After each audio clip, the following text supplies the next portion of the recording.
হিয়া উজাৰি সেৱা কৰাৰ বাবে চেষ্টা কৰিছিলোঁ। মই যেতিয়া ইলেকশ্যনৰ মিটিঙত কৈছিলোঁ যে আমাৰ দল বিজয়ী হ'লে আমি 1 লাখ যুৱক যুৱতীক চৰকাৰী চাকৰি দিম, তেতিয়া মোক কোনেও বিশ্বাস কৰা নাছিল।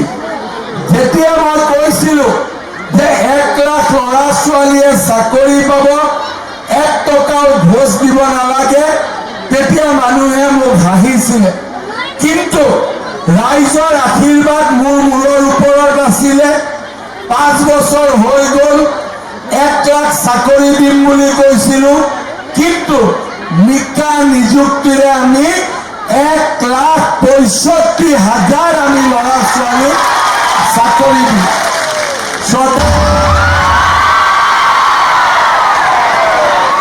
খবৰ কেনেকুৱা আপোনালোকৰ? খবৰ